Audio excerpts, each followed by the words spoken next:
Oh mon Dieu, béni soit ton nom.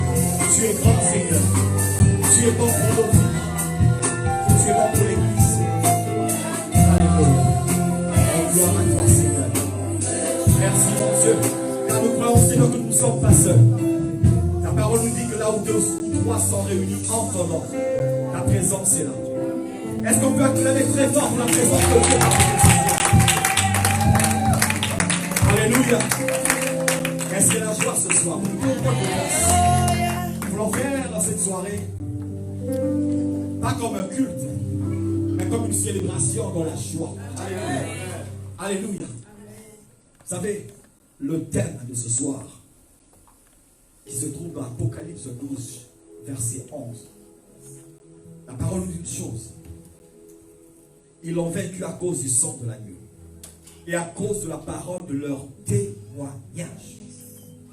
Et ils n'ont pas aimé leur vie jusqu'à craindre la mort.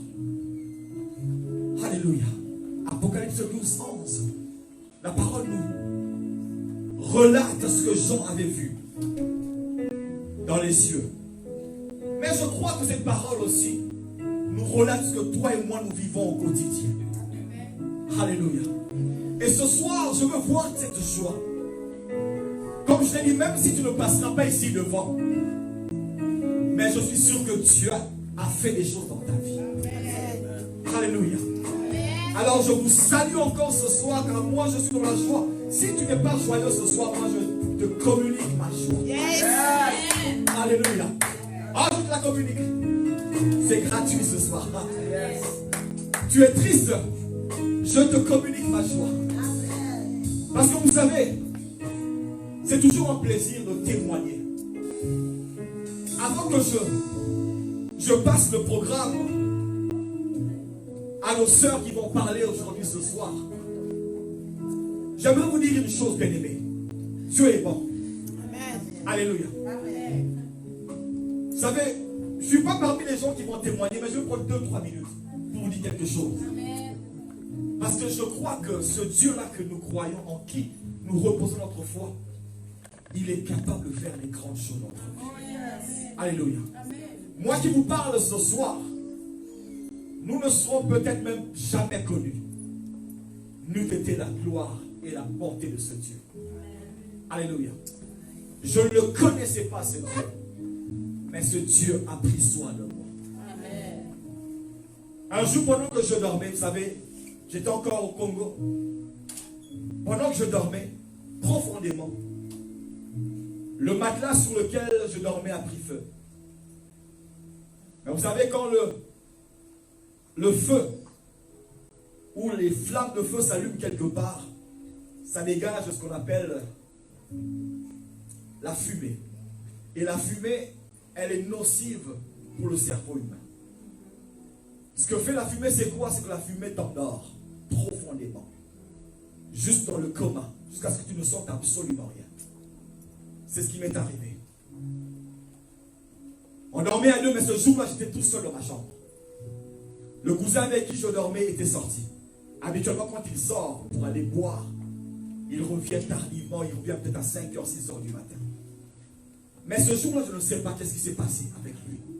Là où il était, Dieu a touché son cœur pour lui dire, tu rentres à la maison. Alléluia. Alléluia. Écoute, Dieu est bon, bien-aimé. N'oubliez jamais cela, Dieu est bon. Cet homme est rentré à la maison, ne sachant pas pourquoi. Il arrive devant la porte de l'annexe dans lequel moi je dormais. Il voit la fumée qui se dégageait de la fenêtre. Il se précipite dans la chambre, il ouvre la porte, il me voit couché dans la fumée. Il me sort de mon lit et j'oublie le matelas. Ce qui restait, c'est seulement le côté, la surface, le côté, le dessus du matelas. Tout le côté bas du matelas est complètement calciné. Alors, posons-nous cette question. Qu'est-ce que moi j'avais fait en ce jour-là? Je ne le connaissais même pas. Mais ce Dieu a veillé sur moi. Dans le brasier, il m'a sorti de mon lit. Alléluia. S'il a fait pour moi, il est capable de le faire pour toi. C'est pour ça que je veux que la joie, écoute, cette joie doit être communiquée ce soir.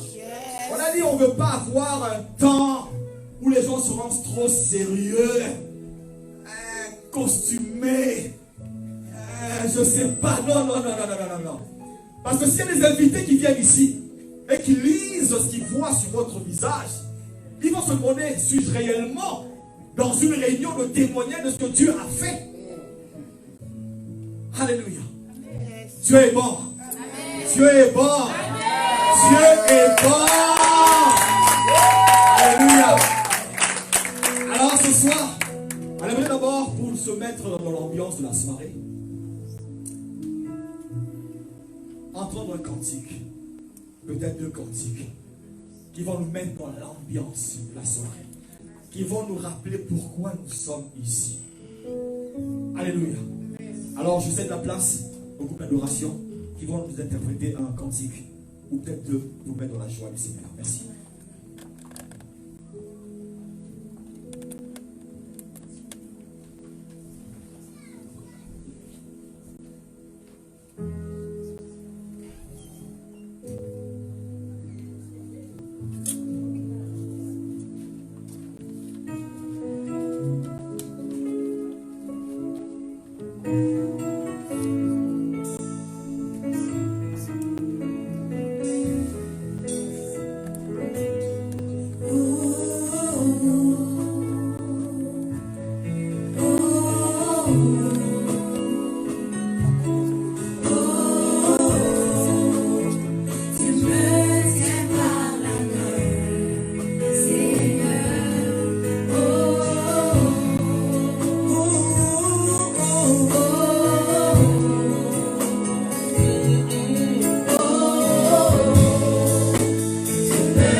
fort.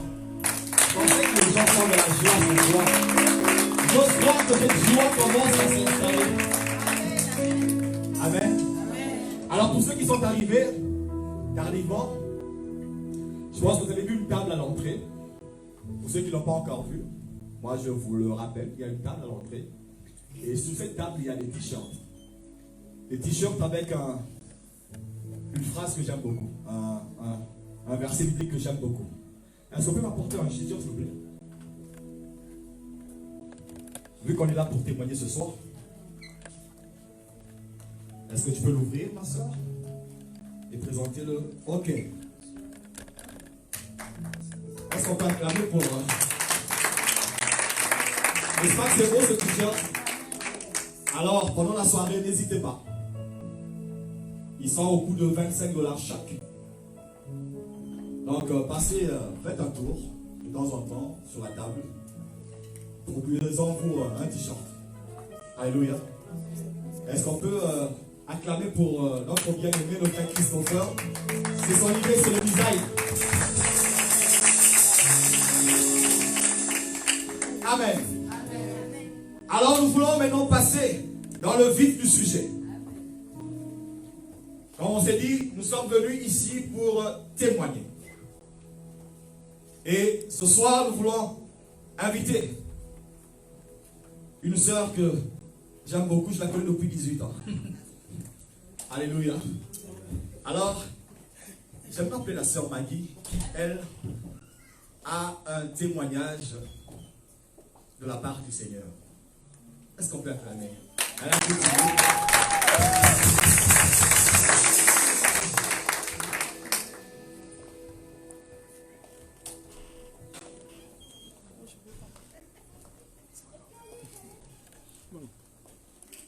Amen. Ouais, je voulais témoigner de la part de notre Dieu.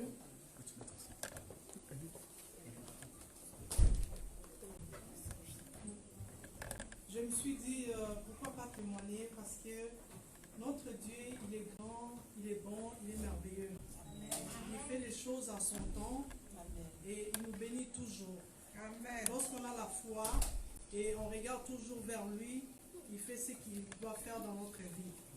Alors, si je me suis mis à témoigner aujourd'hui, c'est la première fois que je me mets debout ici. Alors, je me suis dit, pourquoi pas témoigner pour lui donner la gloire. Amen. Amen. Alors, j'ai acheté une nouvelle voiture, pas neuf là, mais c'est 2013, 2014, 2016. Alors, la voiture, il y a eu un problème. La voiture a eu un problème et puis j'ai appelé... 5 fois ce que le prix de Amen. mon salaire sur mon compte, pourquoi pas? Dieu est capable de le faire, n'est-ce pas? Ça veut dire qu'il n'y a rien qui soit impossible à Dieu. N'est-ce pas? Amen. Dieu est bon, il est toujours au contrôle. Alors, je ne sais pas si quand vous êtes rentrés, vous avez vu, on vous a remis des jetons, n'est-ce pas? Gardez ces jetons précieusement. Vous ne savez pas qu'est-ce qui est lié à ces jetons-là. Moi, personnellement, je dirige le programme, mais j'ai mon ticket avec moi. Je le garde. Ouais, j'ai le droit aussi. Amen. Alors, ce qu'on a compris, ce qu'on retient du témoin de notre sœur est que quand tu cherches Dieu, Dieu se manifeste. Quand tu cherches Dieu dans la prière, Dieu se manifeste. Alléluia. La prière, il y a des témoignages qui sont liés à la prière. Moi, je me rappelle une fois, on avait prié. On a organisé une espèce de... J'étais jeune dans la foi et puis on organisait une campagne croisade d'évangélisation. C'était la première croisade qu'on organisait et on n'avait pas d'argent. Vous savez, au Congo, quand tu organises quelque chose, là, tu veux vraiment que ça se fasse beaucoup de bruit, mais on n'avait rien. On est allé prier. Et le matin, je me dis, bon, écoute, ma mère me dit, viens au bureau. Viens me rendre visite au bureau, je vais te voir au bureau. Je dis, ok. J'arrive au bureau, elle me présente à ses amis. Et quand je vois ses amis au bureau, je me dis, écoute Seigneur, c'est pas en vain que tu m'as emmené jusqu'ici. Alors moi, je leur ai dit, écoutez, moi, je sers Dieu et on a une croisade à faire. Bien aimé, je suis allé là-bas pour voir ma mère. À l'époque, on avait besoin de $300 pour la croisade. À moi tout seul, je suis sorti quasiment avec l'argent dont on avait besoin pour la croisade. Et les gens qui m'ont donné cet argent sont des païens, des gens qui ne croient même pas en Dieu. Pour dire que Dieu est capable de toucher même les païens pour bénir son peuple. On a eu cette croisade, les gens ont donné leur vie au Seigneur Jésus-Christ. Et tout ça, c'est quoi? C'est le résultat de la prière. Alléluia. Donc, garde ton jeton et prie pour ce jeton-là. Je ne sais pas qu'est-ce que tu vas avoir par rapport à ce jeton. Les gens rient quand je dis ceci. La Bible dit, faites en tout lieu toutes sortes de prières. Si je vais avoir un prix, je vais prier. Je ne sais pas si c'est un écran plat qui est lié à ce jeton. Je peux peut-être sortir d'ici avec un écran plat. Qui le sait? Il y a certains parmi vous qui ont négligé ce jeton-là. Gardez-le jalousement. Ah, ma soeur, ouais, garde-le jalousement. Tu ne sais pas ce qui est attaché à cela. Amen. Amen. Alors, spécialement, j'aimerais inviter le frère Christopher. Il y a un cantique à nous chanter. Est-ce qu'on peut acclamer? Il veut venir lui aussi témoigner pour le Seigneur. Amen.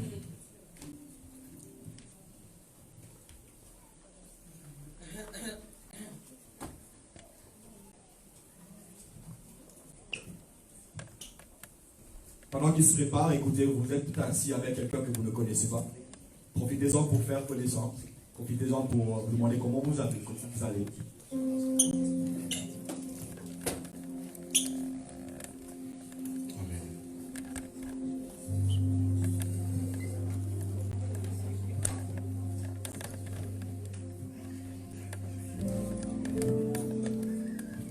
Je veux juste prendre un temps d'adoration avec vous ce soir.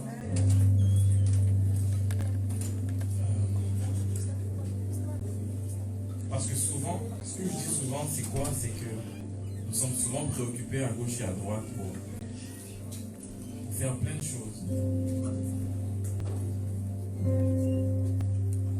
Nous restons organisés avec la famille, avec l'église, dans toutes nos affaires. Mais nous devons comprendre que c'est Dieu qui a la première place dans nos vies. D'ailleurs, la Bible dit qu'il siège au milieu de ses louanges de son peuple. Donc, j'aimerais seulement qu'on puisse prendre le temps de lui donner la première place encore une fois. Amen. Gloire à toi, Seigneur.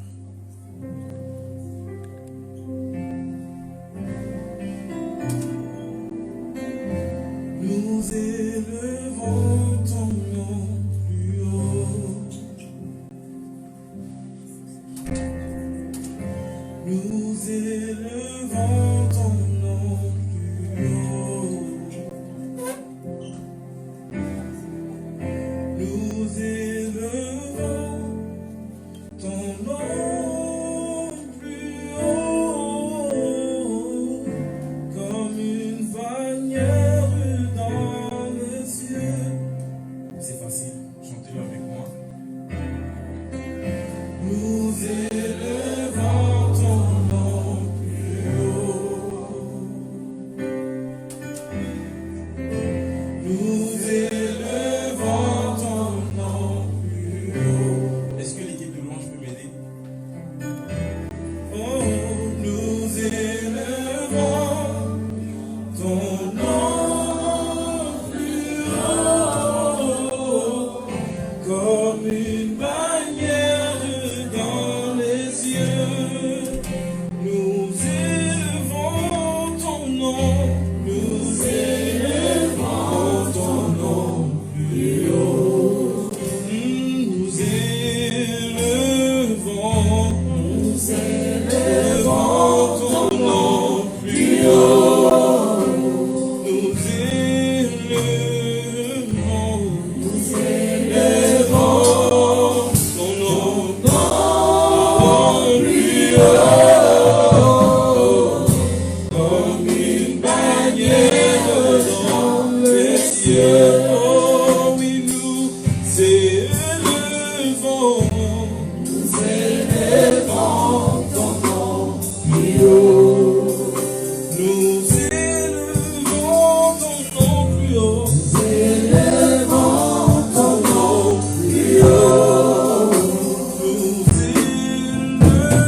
pense à l'histoire de Paul et Silas dans la Bible, là où la Bible nous explique que c'est pendant des adorations que les chaînes se sont brisées, les chaînes de la prison se sont brisées. Nous devons comprendre que c'est lorsque nous adorons en esprit et en vérité qu'il y a quelque chose qui se passe dans l'atmosphère spirituelle. Et c'est là que Dieu débloque quelque chose dans nos vies.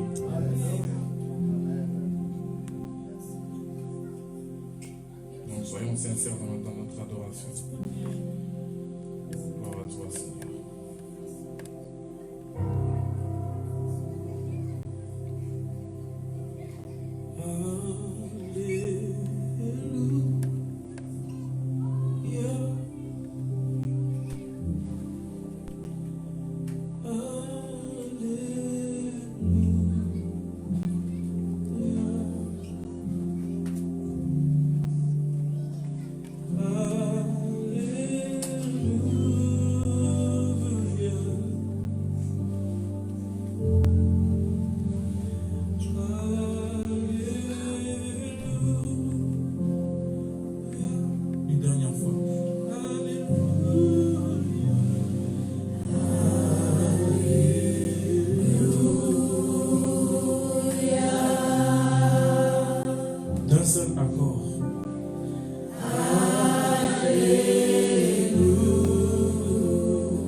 Alléluia.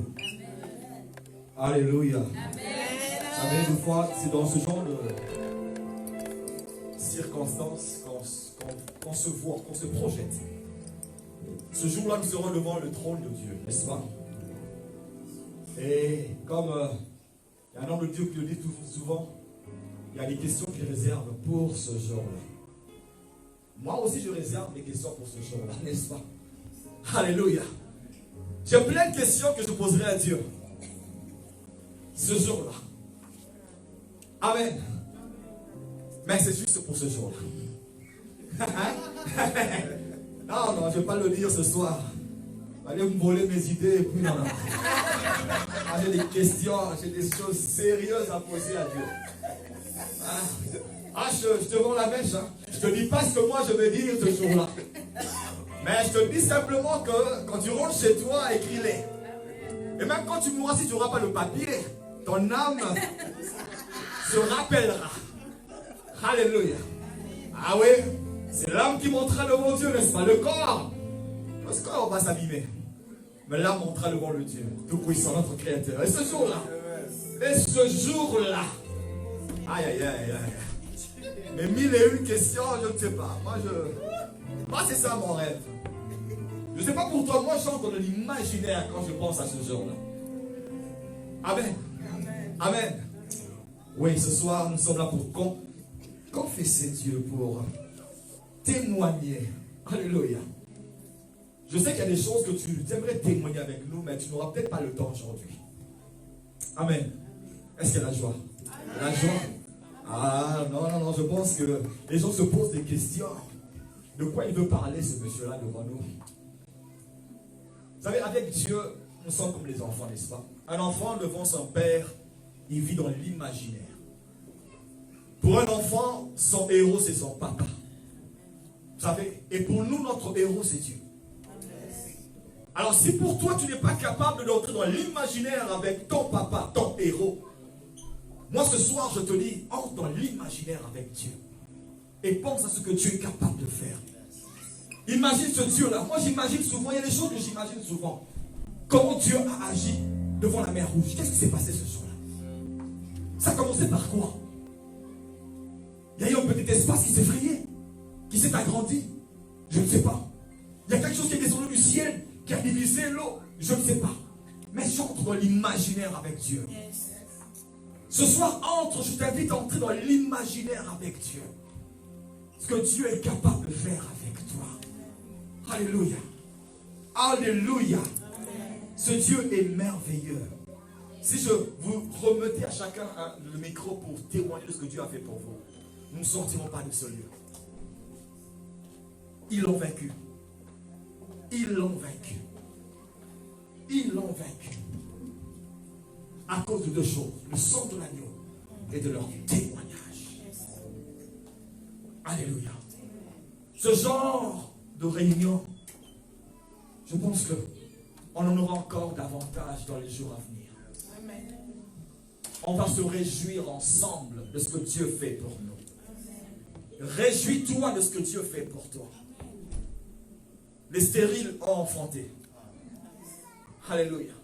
Les gens qui étaient condamnés aujourd'hui sont restaurés.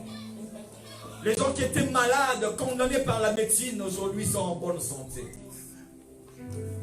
Qu'est-ce que Dieu ne peut pas faire pour toi?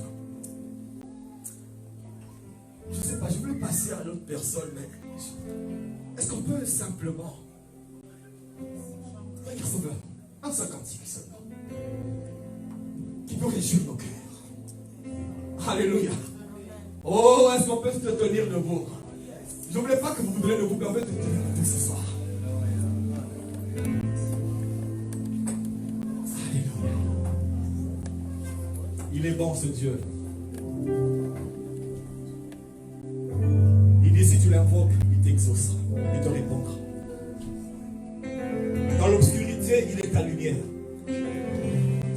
Quand ta famille te délaissera, t'abandonnera, il est celui qui recueille les opprimés, les hommes inutiles et les transforme en hommes utiles. Amen.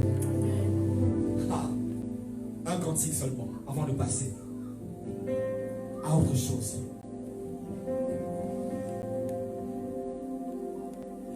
Nous chantons gloire, gloire, gloire, gloire, honneur. Oui.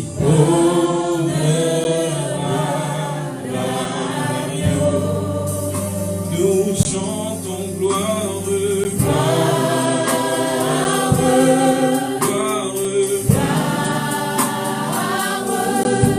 honneur.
Alors nous voulons passer à notre deuxième témoignage de ce soir.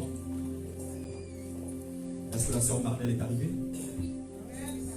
Alors nous voulons inviter la sœur Marnelle qui veut partager avec nous quelque chose de puissant. Alléluia.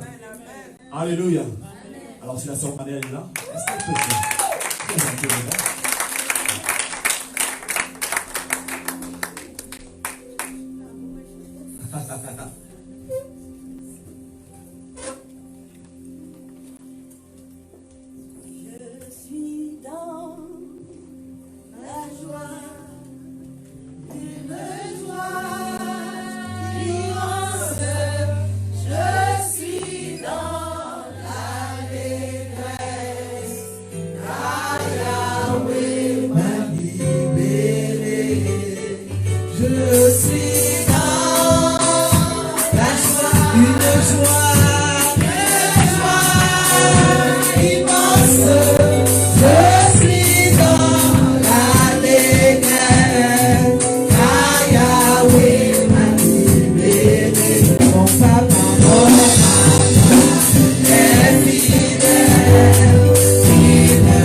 Dans différents domaines où j'ai côtoyé des femmes battues, des alcooliques. Et à un moment donné, il m'a amené dans un milieu de santé mentale où j'ai vu des jeunes souffrir, où il a touché mon cœur. Et je me suis demandé comment les intégrer dans la société. Et il m'a amené à retourner aux études où je suis devenue conseillère d'orientation jusqu'en mars 2019. Alors, dans tous mes milieux de travail, Dieu s'est servi de moi pour délivrer, pour prendre soin. Et je peux vous dire, je n'ai pas compris ça dès le début, parce que c'était comme un fardeau, puis je disais, oh, c'est lourd, tout le monde est contre moi. Mais montré que j'étais placée dans le camp de l'ennemi. Et c'était là où je travaillais. Et à un moment donné, dans un centre psychiatrique, il m'a aidé à prendre soin d'un jeune. Ça faisait 7 ans qu'on avait dit qu'il était condamné de schizophrénie. Et quand on me l'a amené, Dieu, avec ce qu'il avait mis en moi, ce jeune a pu retourner aux études. Et j'ai commencé à penser, à me dire, ah ok, je prie, je demande à Dieu. Des fois, on demande à Dieu, utilise-moi puissamment. Mais on pense que c'est dans l'église, dans les réunions de prière, mais on oublie que c'est n'importe où, dans n'importe quel milieu. Le Saint-Esprit qu'il a placé en nous reste vrai et puissant. Amen. Alors, je suis sortie de là après plusieurs années et Dieu m'a dit, je t'emmène ailleurs vers d'autres jeunes. Et il m'a amené en éducation. C'était assez étrange la façon que j'ai trouvé l'emploi. J'ai postulé mois d'août. J'ai senti qu'il fallait envoyer mon CV. J'ai dit à Dieu, mais je ne connais rien dans ce milieu-là. Et j'ai commencé au mois de septembre 2 journées par semaine. Et j'avais pris un congé de mon travail où j'étais comme conseillère d'orientation dans un centre psychiatrique. Et moi, je me suis dit, fini la santé mentale, Dieu m'envoie en éducation. Et après, j'ai pas travaillé 2 jours. Et après, Dieu m'a dit, tu prends un congé de ton travail parce que tu dois te faire connaître. Parce qu'à 2 jours, je n'allais à aucune réunion, personne ne me connaissait. Effectivement, j'ai fait cela et on m'a donné une 3e journée, mais dans une autre école, là où je vais passer près de 10 ans. Et quand je suis arrivée, une journée, la collègue qui devait me former m'a carrément humiliée. Elle a décidé que je ne comprenais rien, que je ne savais rien. Elle a mis une chaise en arrière de sa chaise. Et quand elle rencontrait les élèves, je n'avais pas le droit de parler aux élèves et je n'avais même pas le droit de toucher le classeur où elle avait placé les dossiers. Et dans cette humiliation, j'ai crié à mon Dieu. Et peu de temps, il y a eu une querelle entre elle et la direction. Et l'Éternel m'a donné le poste qu'elle occupait et le bureau qu'elle occupait. Et je suis restée là. Alléluia. Et alors qu'à un moment donné, la direction voulait me donner un plus grand bureau, j'ai refusé et j'ai témoigné. J'ai témoigné à mes collègues et j'avais dit, dans ce milieu, dans ce lieu-là, où j'ai crié à mon Dieu, où j'ai été humiliée, il me l'a donné, je reste là. Amen. Comment on dit quand on est marié? La lune de miel. La lune de miel avec la directrice a duré à peu près 1 an et demi, jusqu'au jour où elle m'a demandé de faire une magouille. Je ne rentre pas dans les détails, hein, c'est un témoignage de plusieurs journées, donc je saute pour vous donner ça plus précis, plus court. Alors que j'ai dit non, j'ai dit, écoutez, je suis chrétienne, moi je ne peux pas faire une magouille avec vous pour aller chercher de l'argent, faire semblant que c'était pour les élèves. Et à partir de là, ça a changé.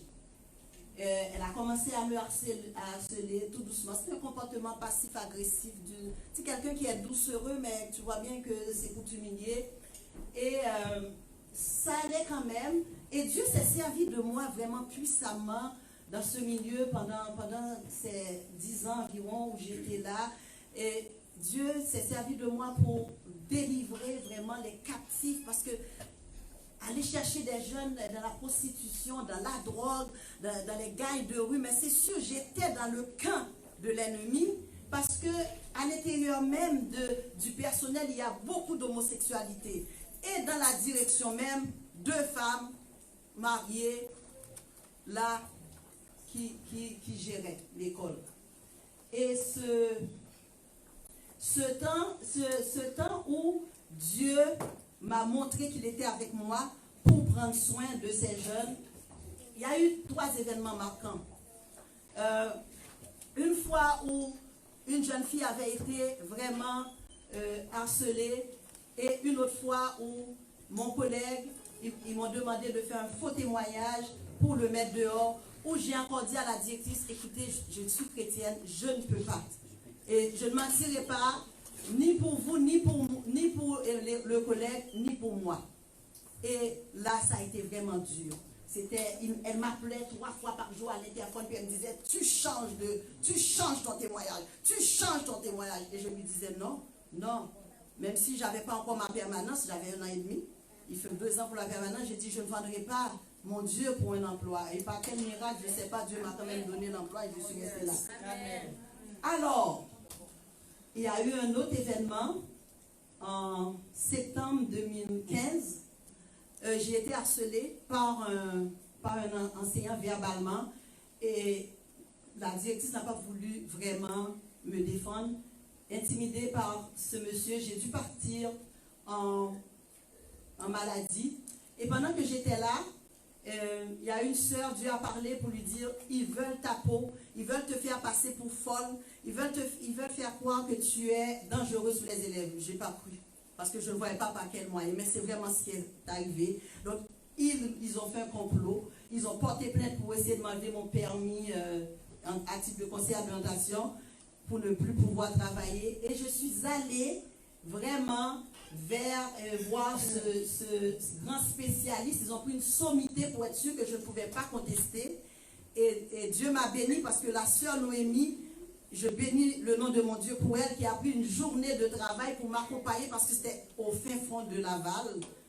Et soutenue par les sœurs, par les frères, Dieu a parlé. Dieu a dit descendez. Descendez vers eux et je te donne la victoire. Et Dieu a dit, c'est l'histoire de Mardoché, ne crains rien. L'histoire d'Esther. Dieu m'a parlé, il a confirmé par plusieurs sœurs, par plusieurs frères que c'est l'histoire de Mardoché. Et je suis allée et l'expertise psychiatrique a été en ma faveur, assez qu'on n'a jamais voulu même me montrer le rapport. Tellement c'était en ma faveur. Et ça s'est retourné contre la direction qui voulait me faire passer pour folle et pour me faire congédier. Pendant que j'étais en congé, j'ai crié à mon Dieu. Parce que pendant tout ce temps que j'ai été harcelée, Dieu m'a amené dans le pardon. Dieu n'a jamais permis que je garde l'animosité en moi, l'amertume. Et c'est là que j'ai dit que pardonner, mes bien-aimés, à nos ennemis, c'est une âme puissante qu'on met dans la main de notre Dieu pour agir en notre faveur. Alors, j'ai crié à mon Dieu, j'ai dit, Seigneur, tu as vu. Tu as dit par la bouche de plusieurs de tes servants et de tes serviteurs que tu m'envoies là en mission. Et tu as mis la passion dans mon cœur pour ces jeunes. Et voici cette directrice, délivre-moi d'elle parce qu'elle me harcèle. Bien-aimé, je suis retournée au travail le 7 janvier 2016 et le 22 janvier, elle est partie. Amen. Alors, la directrice adjointe qui était là a pris sa place. Et quand il y a eu toute cette discussion pour m'envoyer voir le psychiatre et tout, c'était un complot, on s'entend. Donc, elle était dans le complot. Et voici, elle est mariée à l'employé pour qui on m'avait demandé de témoigner, de faire un faux témoignage, et j'ai dit non. Donc, je vous mets dans le contexte, je n'ai pas le choix de vous parler de cela pour que vous puissiez comprendre là où Dieu a donné une victoire extraordinaire. Alors, mon collègue, lui, il a pris peur, il dit, moi, je m'en vais. Il dit, Marnelle, tu es sûre que tu veux rester? Il dit, je sais que tu es chrétienne avec ton histoire de foi en Jésus-Christ. Il dit, mais moi, je m'en vais. Il dit, ces deux femmes qui vont diriger l'école vont vouloir se venger. Et à un moment donné, j'ai eu un peu peur. J'ai dit, mais Seigneur, tu veux quoi? Mais j'ai senti que Dieu me disait, non, j'ai encore des âmes dans cette école. J'ai encore des âmes à sauver. Parce que Dieu se servait de moi, des jeunes filles, des jeunes hommes violés, qui étaient dans l'inceste, qui subissaient l'inceste, qui étaient dans la prostitution, dans la drogue et tout, acceptaient Jésus dans mon bureau. Et Dieu a dit, j'ai encore des âmes dans cette école. Et je suis restée. Mais la première action de cette directrice adjointe qui est devenue directrice a été d'abolir mon poste. Officiellement, elle a annoncé qu'elle avait aboli mon poste. Et encore, Dieu m'a dit, ne crains rien. Je n'ai pas dit que tu allais partir. Une journée, pendant que je priais, et soutenue par des bien-aimés, je priais, Dieu m'a dit, tu fais le tour de cette bâtisse 3 fois. Et pendant que je louerais et je faisais le tour, les gens qui rentraient travailler, on dit, mais qu'est-ce que tu fais? Je dis, je loue mon Dieu. Il me dit, tu loues ton Dieu? Oui, je loue mon Dieu. Et j'ai fait le tour de cette bâtisse pendant trois fois. Et cette journée même, il y a eu un ordre d'en haut de la grande autorité de cette institution qui ont dit, tu rétablis complètement le poste de Madame Hippolyte. Et Dieu m'a donné cette victoire-là. C'est un Dieu qui puissant. C'est un Dieu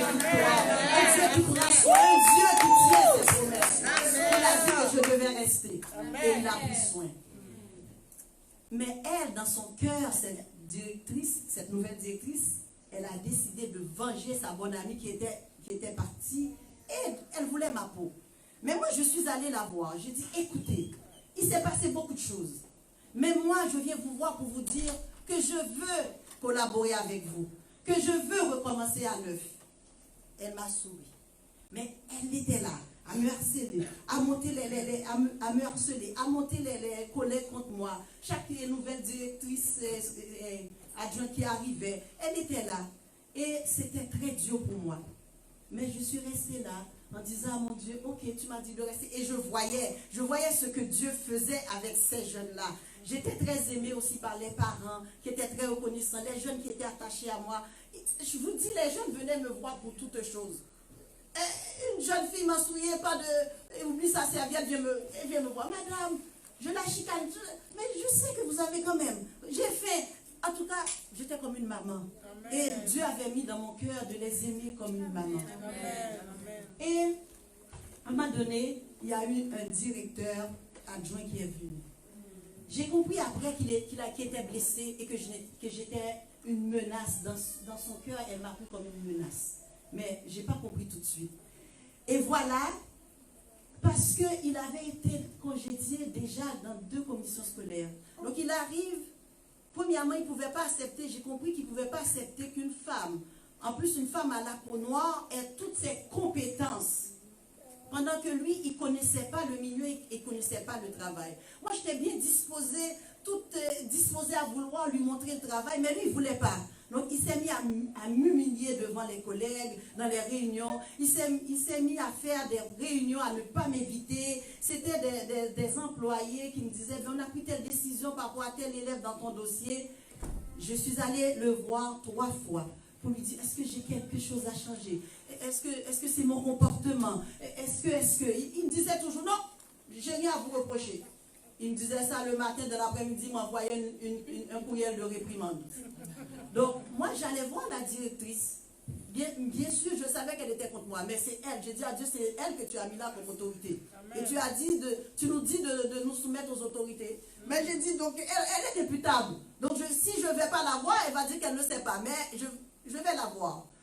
Elle jouait avec moi. Elle dit, oh oui, il n'a pas raison. Il n'a pas raison, je vais lui parler. Oh, ça va changer. Mais c'était le contraire qu'elle faisait.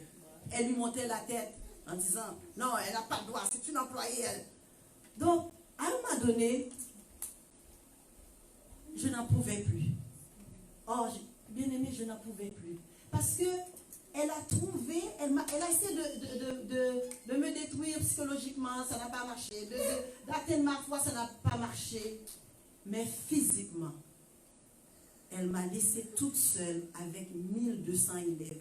Je vous ai dit tous les problèmes qu'il y avait, dyslexie, dysorthographie, dyscalculie, spectre de l'autisme, tous les gros problèmes. Et elle m'a laissée seule de mai à novembre. À un moment donné, je n'en pouvais plus.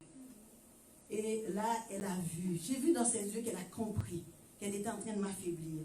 Et je ne pouvais plus vraiment me défendre. Et là, ils m'ont piégé. En fait, le directeur adjoint qui était toujours là après moi, à me harceler, à m'humilier, et moi qui n'avais plus de force, et un beau jour, elle m'a fait croire, oh, j'ai arrangé ça, une rencontre, et une journée pédagogique, seule, au 3e étage, j'ai été convoquée, pas d'élèves, pas d'enseignants dans l'après-midi, et cet homme a été d'une violence verbale avec moi. La première accusation, j'ai pu la gérer, mais la deuxième, j'ai perdu patience. J'ai monté le ton. Et ça a été leur âme. Mais je n'ai dit aucun mot d'irrespectueux. Mais ça a été suffisant pour eux. Alors, elle était contente. Elle m'a montré qu'elle était contente. Elle a convoqué les ressources humaines et elle m'a donné une lettre. Comme je vous dis, je saute les détails. Elle m'a donné une lettre. Mais cette lettre, c'était une lettre vraiment pour m'atteindre dans mon intimité, je dirais. Dans mon identité. Mais c'est ce qu'elle ne savait pas. L'identité qu'elle voit là, c'est pas ma vraie identité. Ma vraie identité est cachée en Jésus-Christ. Parce qu'elle a touché mes compétences. La La seule chose qu'elle n'a pas écrite dans la lettre, c'est que je suis pervers. Parce qu'elle a dit, toute seule avec le directeur, j'ai pris des positions bizarres, etc. Et je ne vous dis pas tout parce que je ne veux pas faire revivre la lettre. Parce qu'elle est morte. Amen. Au nom de Jésus. Alors j'ai été accablée. Mais accablée par tous ces mots-là. J'étais là devant mon Dieu. Mais qu'est-ce que je fais? J'étais couchée. Et Dieu, dans son amour infini, s'est servi d'une sœur qui ne savait absolument rien de ce que j'étais en train de vivre en pleine nuit. La sœur Rachel qui m'a texté pour me dire, Dieu m'a montré que tu es accablée. Je rentre en prière pour toi. Et Dieu voulait que je rentre en prière. Et je suis rentrée en prière. Pendant que je priais, j'ai entendu la voix de Dieu qui m'a dit, mais qui vas-tu croire? Et tes ennemis ou moi ton Dieu? Amen. Alléluia. Et je me suis levée. Et j'ai déclaré la parole. Et j'ai expérimenté cette parole qui est une puissance pour le salut de quiconque croit. J'ai dit, je suis. Alléluia. Ta bien-aimée. Je suis la lumière du monde. Je suis une créature merveilleuse. Alléluia. Je suis la prunelle de Dieu. Et ça m'a fortifié. Cette parole que Dieu nous a donnée, cette parole qui est Dieu, m'a fortifié. Et je me suis levée. Je n'ai pas dormi une seconde, mais je me suis levée. Je suis allée à une réunion à l'extérieur. En après-midi, il y avait une concertation. Et pour faire, et avec tous les enseignants, les intervenants, pour refaire des plans d'intervention. Quand elle m'a vu arriver, elle a appelé les autres. Donc ils étaient 4. 2 hommes costauds de bois avec une autre grande et elle. Là, elle m'attendait. Je suis passée. J'ai dit bonjour. Je n'ai jamais mentionné la lettre jusqu'à ce que je quitte. Je n'ai jamais demandé pourquoi vous m'avez fait ça. Pourquoi j'ai continué à faire mon travail. L'Éternel m'a donné la force. Mais j'étais accablée. À un moment donné, j'ai dit à Dieu, mais tu as dit que je devais rester. Tu as dit que j'étais en mission. Mais Dieu m'a rappelé au mois d'avril. J'avais entendu une voix qui m'a dit, c'est le temps de partir. Mais je ne savais pas, je disais où je dois partir, où je dois partir. Et Dieu m'a rappelé, m'a dit, tu dois partir, ta mission est terminée dans cette école. Mais j'étais déchirée. Comment laisser ces enfants, ces jeunes-là? Je savais qu'eux autres, ils prenaient l'argent de subvention, puis après ça, ils ne s'en occupaient pas. Mais Dieu m'a dit, tu dois partir. Et dans ma détresse, Dieu, quand je suis allée voir, la journée où j'ai reçu la lettre, Dieu m'a donné le psaume 140. Mais la journée où que j'ai crié à Dieu, Dieu m'a donné le psaume 18. Et dans le psaume 18, ce que j'ai retenu aussi, c'est que je t'aime, Seigneur, tu es ma force. Et il a dit, tu élèves le peuple qui s'humilie. Mais je suis tombée malade, physiquement épuisée, après cette lettre et tout. Vers octobre, je suis tombée malade. Je suis allée chercher des congés, 3 jours, par là, 1 semaine, et je suis retournée travailler. Bien aimée, quand elle m'a vue épuisée, une directrice, elle s'est tenue devant mon bureau, elle s'est mise à danser. Elle m'a dit, quand j'ai su que vous étiez malade, elle se faisait aller les hanches, une directrice d'école, elle a dit, je me suis dit, elle est atteinte, hein? Elle est atteinte. J'ai rien dit. J'ai rien dit. J'ai continué à faire mon travail. Et j'ai entendu la voix de Dieu qui a dit, à un moment donné, va leur demander pardon. Hé Yahweh, va leur demander pardon. J'ai dit, oh non Jésus, pas après tout ce qu'ils m'ont fait. Pendant des années, ces gens-là m'ont humilié, m'ont harcelé, et tu veux que j'aille leur demander pardon. J'ai dit, non, moi je n'irai pas. Et la voix qui me disait, va leur demander pardon. Et l'autre voix qui me disait, libère ma main. Hein?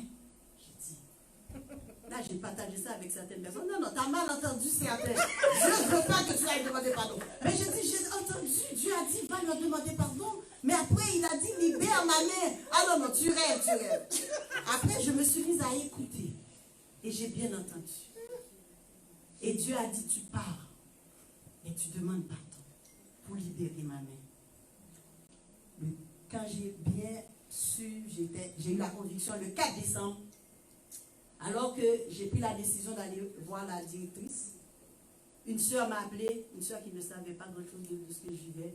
Il a dit, voici la parole que Dieu donne pour toi ce matin. Je pense qu'il était, je ne sais pas, 5h30 du matin, en tout cas très tôt. Elle a dit, Dieu a dit, aujourd'hui, ta servitude prend fin. Dieu a dit, c'est aujourd'hui que ta servitude prend fin. J'ai dit, alléluia, j'ai ma conviction. Et je suis allée. Du rez-de-chaussée au 3e étage, j'ai demandé pardon. Du 3e étage au rez-de-chaussée. Puis là, j'étais là, à chaque fois que j'allais voir, je disais, Seigneur, tu as dit, libère ta main. Hein? Tu as dit, libère ta main. Tu as dit, c'est dans l'humilité que tu nous élèves. Et quand je suis allée voir la directrice, elle a failli faire une crise. Quand j'ai dit, je donne ma démission, c'est comme si l'ennemi disait, aïe, aïe, aïe, elle m'échappe encore. Parce que là, elle, en faisant venir les ressources humaines, elle pouvait faire n'importe quoi contre moi dans l'école. Les ressources humaines sont contre moi, j'ai plus de recours. Mais elle a failli tomber. Puis là, elle m'a dit, mais quoi? J'ai dit, je ne vous ai jamais caché ma foi. Hein? J'ai dit, mon Dieu m'a dit, ma mission dans cette école est terminée. J'ai dit, oui, mon Dieu m'a dit, ma mission dans cette école est terminée. Elle a dit, qu'est-ce que tu vas faire? Mais j'ai dit, l'Éternel est mon berger, je ne manquerai de rien. En discutant, elle a dit, mais tu vas faire quoi? Tu vas aller où? J'ai dit, l'Éternel est mon berger. Il me dirige près des eaux paisibles. À un moment donné, elle s'est arrêtée. Elle m'a dit, mais tu as une telle paix en toi. Elle a dit, je sens ta paix, cette paix en toi. J'ai dit, c'est Dieu qui donne la paix. Et c'est ce Dieu-là que j'adore. Bien-aimé, Dieu fera en sorte que l'ennemi témoigne de sa grandeur en toi. Alléluia. Elle m'a dit, non, pas la personne. Alors, ok. Le 18 décembre, elle est rentrée dans mon bureau pour essayer de me faire changer d'avis. Parce que tout ce qu'elle avait écrit dans cette lettre, sa bouche, le 4 décembre, a tout défait. Parce qu'elle a dit, tu es une ressource extraordinaire. Tu es ci, tu es ça. Parce que l'école tombait comme ça. Et à un moment donné, moi, Dieu m'a donné des idées. Et j'ai donné des idées. Et à un moment donné, elle refusait des élèves, tellement qu'on avait d'élèves. Donc, elle sait que Dieu a mis des compétences en moi. Mais c'est juste pour m'humilier. Donc, mais j'ai fait mon travail. Elle devait me donner du temps. Elle n'a pas voulu.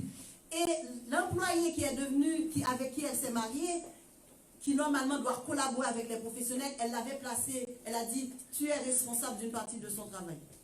Donc, elle m'envoyait des cas les plus lourds alors qu'il devait me donner du temps pour terminer mes dossiers. Donc, 7h30 du soir, 10h, je partais de l'école quand je dois terminer à 4h pour terminer les dossiers.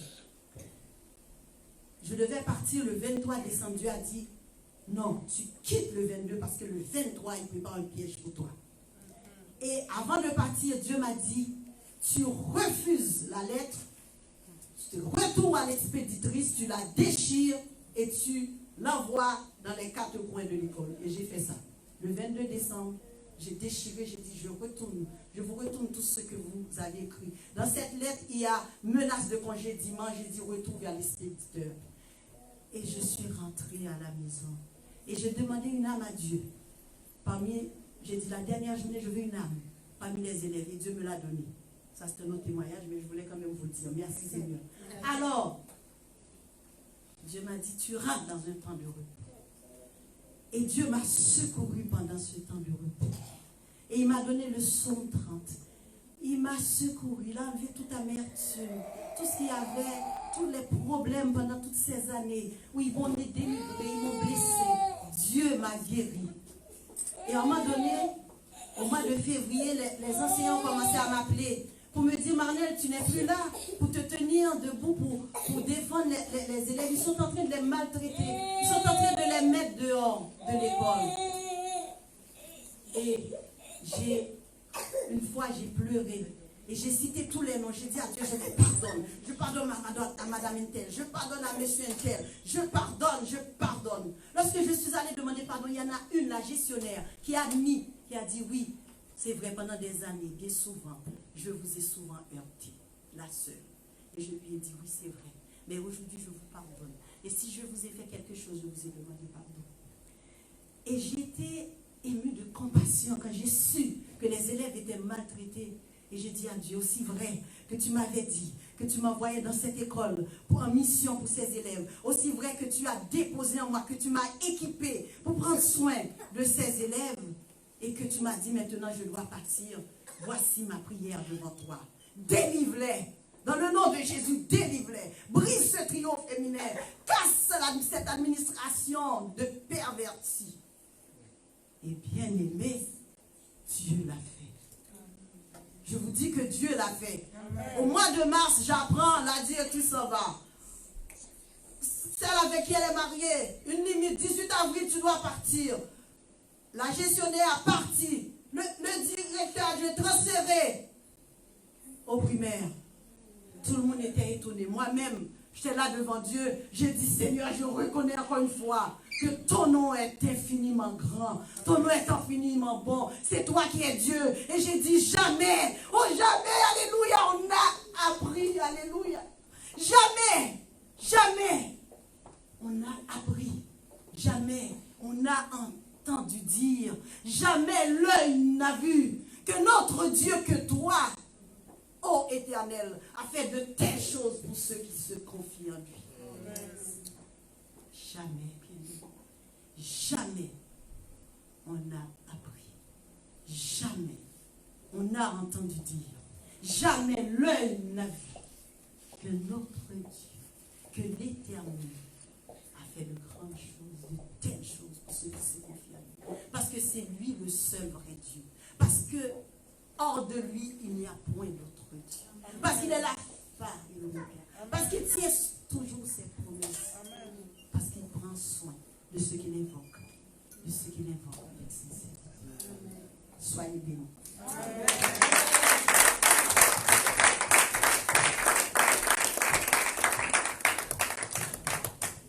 Amen. Je pensais qu'on allait acclamer plus fort encore. La Bible dit, celui qui demeure sous l'abri du Très-Haut repose à l'ombre du Tout-Puissant. Amen. Amen. Dieu est bon, n'est-ce pas? Amen. Dieu est bon. Alors là, il est 20h moins le quart. Je pense qu'on va passer à notre témoignage. Mais est-ce qu'on peut nous chanter juste un petit cantique? Histoire de nous permettre encore de digérer un petit peu ce que Dieu a fait avec la sœur Marnelle. Il peut le faire aussi avec toi.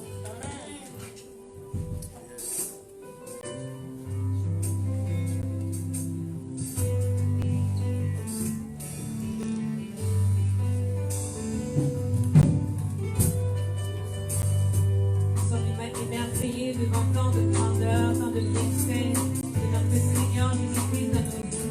Donc nous voulons encore l'élever, le dire merci. Et j'aimerais vraiment que tout le monde, vraiment, avec tout leur cœur, vous le dire, que nous allons dire ensemble comment l'Éternel est bon, comment il a tant fait pour nous. Nous allons le dire merci ce soir.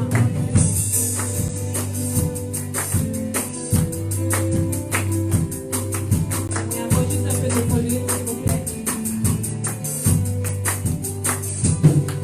Tu m'as tellement fait du bien, je ne peux le raconter.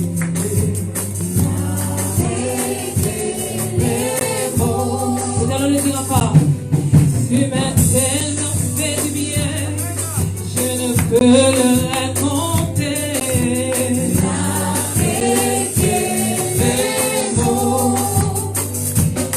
Autant de bienfaits dans ma vie, je ne peux te dire merci, Yahweh. Oh oui, na na na na na.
guéris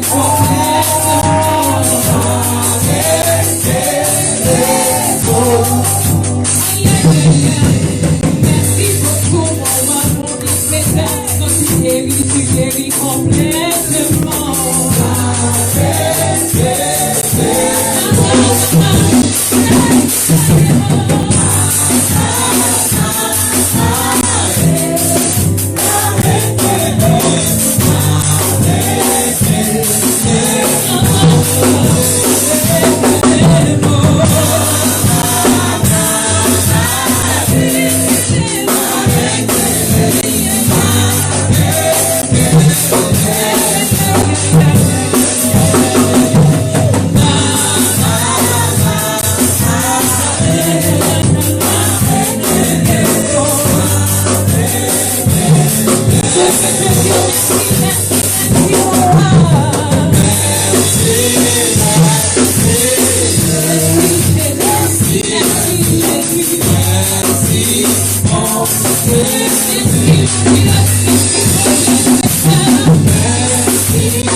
Je ne peux que te remercier.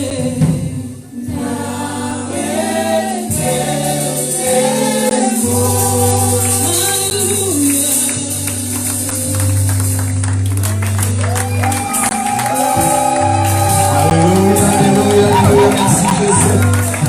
Merci Seigneur. Amen. Bon, on a dit là un petit peu. On s'est dit, bon, au lieu de passer directement à notre témoignage, on va faire un petit break, n'est-ce pas? On n'est pas là pour... c'est pas un culte normal. Alléluia. Juste pour vous dire que, mis à part les jetons qu'on vous a donnés à l'entrée, il y a quelque chose d'autre aussi. Amen. On veut passer à... On veut manger un petit peu. Hein? N'est-ce pas qu'on a un petit peu faim? On a un petit creux. Et Dieu va nous faire du bien aussi en mangeant. Alors, juste pour expliquer comment ça va se passer, sur les tables, il y a des numéros. Regardez-les très bien. Donc, il y a du numéro 1 jusqu'au numéro 13. Ok. Alors, comment ça va se passer? De l'autre côté de la salle, on nous a servi un buffet. Donc, chacun, selon le numéro de la table, nous allons nous lever et puis nous irons nous servir. Alléluia. Est-ce que c'est pas bon ça, de manger un petit peu? Ah, j'ai l'impression que les gens me regardent différemment. Mais pourquoi tu as écouté des témoignages? Non, il y en a encore deux témoignages après, mais on veut simplement manger. Amen. Alors on va demander à l'ancien Lomax qui va prier pour la nourriture.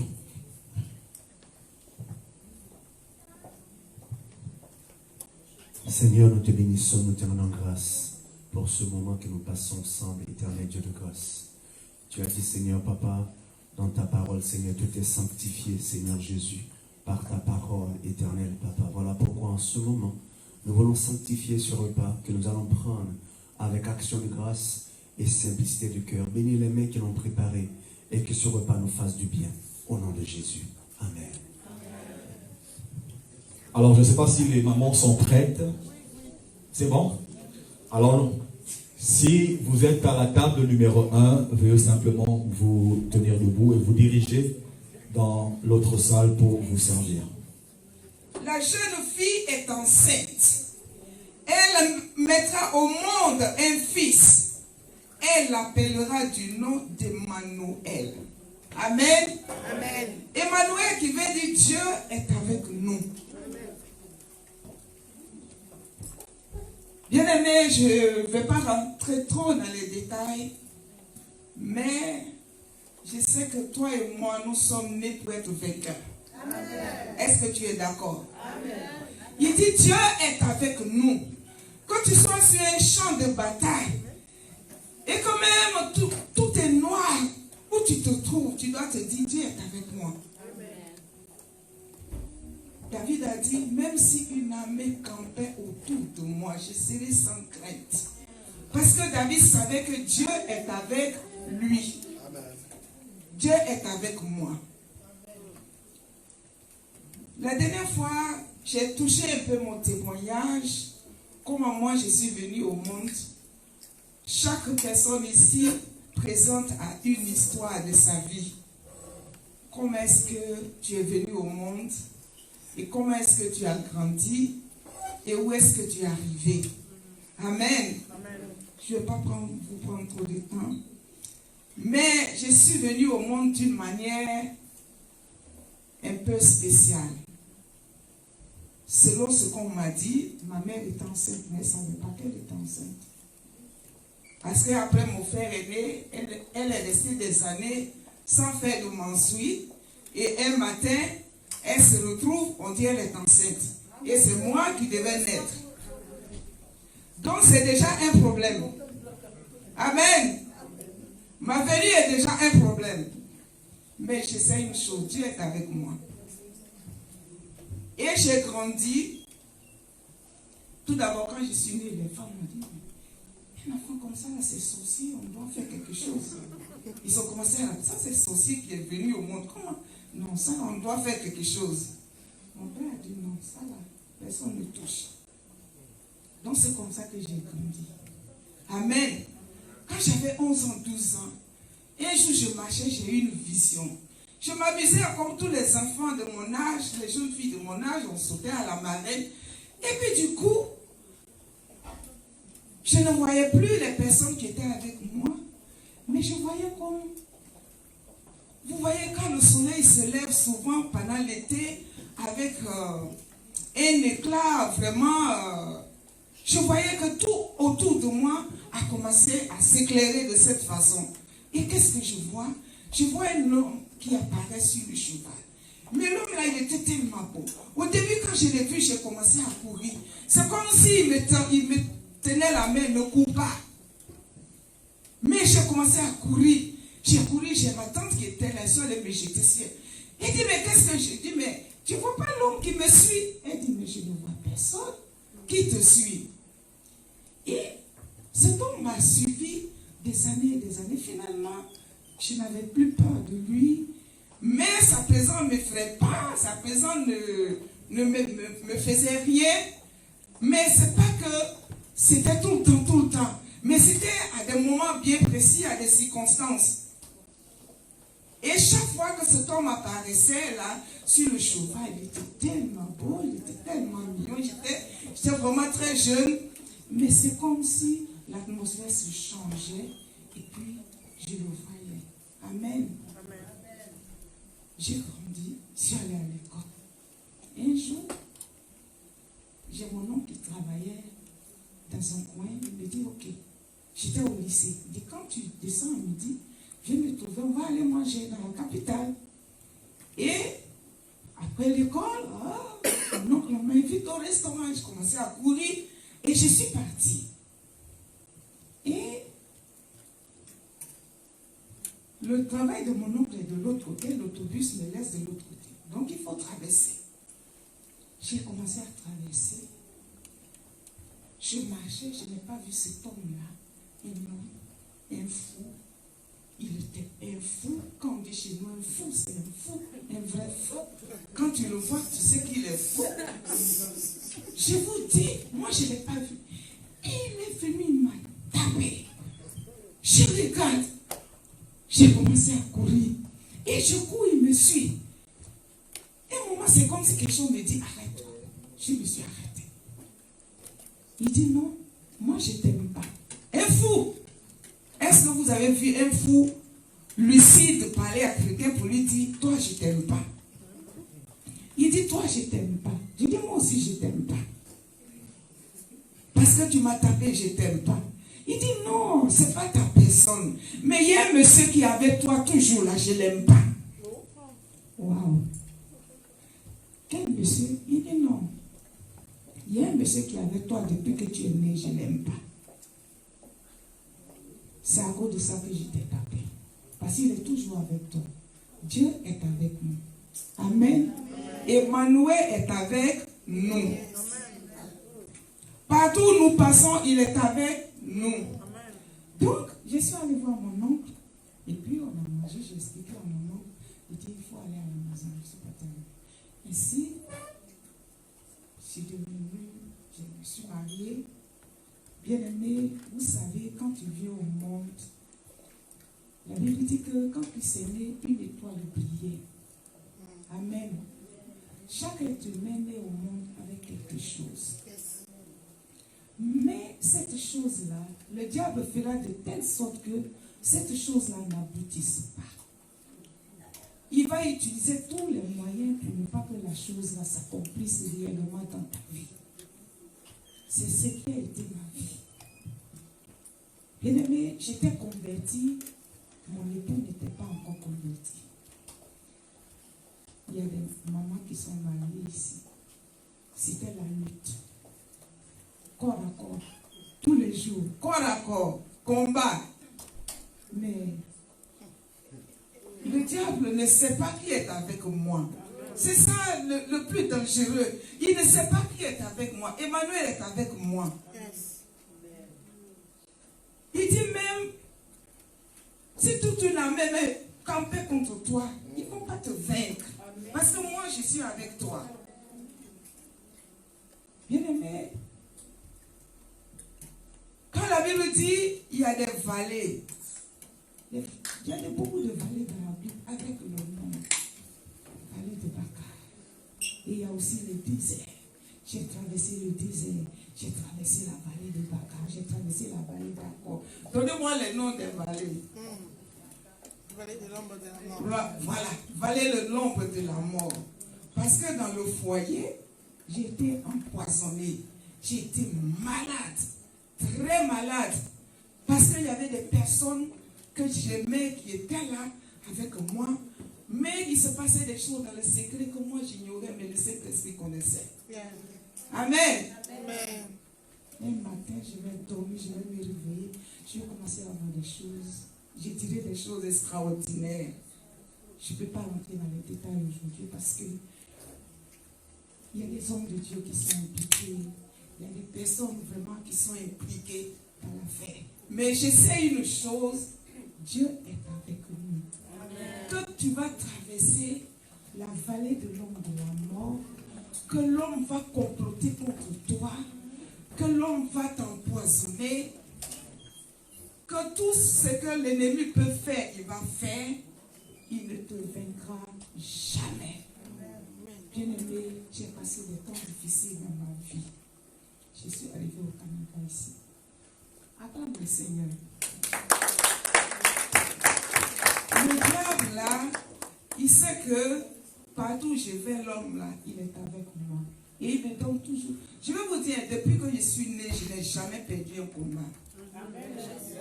Je suis toujours sorti vainqueur de mes combats. Jamais l'ennemi ne m'a terrassé et que je suis resté par terre parce que Emmanuel est avec moi. Amen. Alléluia. Amen. Je suis arrivé au Canada ici. Ah, c'était chaud. L'ennemi avait mis la balle tellement haute. Un matin, je regarde. Tout d'abord, avant d'arriver ici, un jour, j'étais dans ma maison et j'ai fermé les yeux. J'avais fait un jeûne de 30 jours, je venais de finir. Et puis, j'ai fermé les yeux. C'est comme si le Seigneur m'a amené dans ma cuisine. Et j'entends une voiture qui vient s'arrêter. Un homme géant. Je vous dis que je ne voyais pas la tête de l'homme là. Mais il est descendu de la voiture. Je ne dormais pas. Je ne dormais pas. C'est comme si quelque chose me paralysait, mais je pouvais me lever, je pouvais parler. Et cet homme-là, il disait, où est-ce qu'elle est? Elle est où cette femme? Elle vient m'embêter tous les jours dans mon propre quartier. Elle est où? Elle ne dort pas. Elle est où? Et puis quelqu'un qui marche comme ces gardes de corps là, il marche comme ça. Il dit, elle est ici. Vous savez ce que l'ennemi a souvent comme son âme la plus puissante qu'il utilise contre nous, vous connaissez? Il est un filet. Mon frère, il est un filet. il a sorti un filet comme ça. Il a jeté sur moi. Souvent, le Seigneur laisse certaines choses arriver. Il a jeté sur moi. Et vous savez, le filet là, a commencé à m'étrangler. Je vous jure que je ne dormais pas. C'était comme si je voyais quelque chose à la télévision ou comme moi-même je suis là et puis je voyais la scène. Et il a jeté le filet là sur moi. Et le filet a commencé à m'étrangler. J'ai dit, mais quelle est cette histoire-là? Ok, le filet est sur moi, mais ma bouche peut parler. J'ai dit, ok, au nom de Jésus, toi géant, je t'abats. Aïe, attends-moi. Quand il est tombé net, le filet est quitté sur moi, le filet est tombé. Il s'est levé, il a pris la fille. J'ai dit, l'ange de la mort t'accompagne là où tu es quitté, il t'appelle au nom de Jésus. Et puis je me suis levée. C'est comme si je suis revenue encore dans ma chambre. Je suis couchée. Et puis, à un moment, j'ai fermé les yeux et puis je voyais 3 démons. Je ne peux pas vous expliquer comment ils sont. Parce qu'il y a les enfants avec nous. Il y avait 3 démons. Et quand tu les regardes, le Seigneur me dit, ce sont les démons des marais. Vous voyez les grands, les marais, là, ceux qui sont dans les bouts, dans les trucs. Il y avait un qui avait l'aspect d'une femme. Et puis, il y a un qui avait l'aspect d'un oiseau. Il avait le bec là, un peu. Et puis, il y avait un autre qui était comme une personne normale, qui avait l'aspect d'une personne normale. Mais ils étaient tellement hideux. Et puis, ils venaient pour m'attaquer. Mais ce qui me plaît, c'est que le diable vient toujours m'attaquer quand je suis dans les affaires. Amen. Amen. Il vient toujours quand je suis dans les affaires. Et là, je ne manque pas. Ah, le combat a commencé. Et un moment, j'ai dit, ok, d'accord. Comme je suis couché, peut-être c'est ça, je me suis tenue debout. J'ai dit, j'ai commencé à envoyer les bambous. J'ai commencé à envoyer les missiles. J'ai commencé à envoyer. Et puis quand il envoie là, il grandit. Au fur et à mesure que j'envoyais, c'est comme s'il prenait de l'ampleur. Il devenait grand. J'ai dit, je vais changer ma façon de prier. J'ai dit, au nom de Jésus, je te renvoie où tu es quitté. Bien aimé, je ne sais pas. À une vitesse, je ne peux pas imaginer. Quelle est cette vitesse-là? Les démons là sont partis. Et il y avait un bruit. Ma fille qui était au salon en bas, parce que moi j'étais à l'étage, elle dit, maman, tu te bats avec qui? J'ai dit, mais comment, tu as entendu quelque chose? Elle dit, mais la fenêtre est cassée. J'ai dit, mais comment la fenêtre est cassée? Comment tu sais que la fenêtre? Elle dit, mais maman, j'ai entendu un bruit. J'ai pensé que la fenêtre était cassée. C'est pour vous dire que à quel niveau le combat était. Mais Emmanuel est avec moi. Amen. Amen. Quand il est avec toi, tu es toujours vainqueur. Amen. Alléluia. Bien-aimé, je suis arrivé au Canada. Avant même que j'arrive, le diable était déjà ici. Il m'a donné à l'aéroport. Il était déjà ici. Déjà à l'aéroport, on a commencé à me fouiner de la tête aux pieds. Toi, hein, tu es ici aussi. Non, c'est pas possible. Ok. Il a mis la barre très haut. Beaucoup d'entre vous ici connaissent mon histoire au Canada. Il a mis la barre très haut. Je passe ici, il passe là. Je vais ici, il va là. Je rentre ici, il rentre là-bas. J'ai dit, ok, continue pour toi. Moi aussi, je continue pour moi.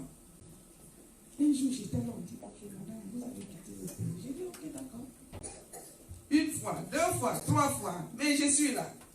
Amen. Amen. Emmanuel est avec moi. Amen. Quand tu décides dans ta maison, lui, il a déjà la solution pour moi. Amen.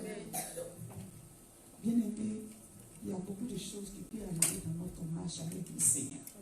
Mais nous devons avoir confiance en notre Dieu. Amen. C'est la confiance. La Bible dit que quand on a mis Daniel dans la fosse au lion, Daniel 6, la Bible dit que Daniel avait confiance en son Dieu. Amen. C'est très important d'avoir confiance au Seigneur. même si c'est dur comment, même si c'est dur comment, il faut toujours avoir confiance au Seigneur. Amen. Amen. Je suis arrivée ici.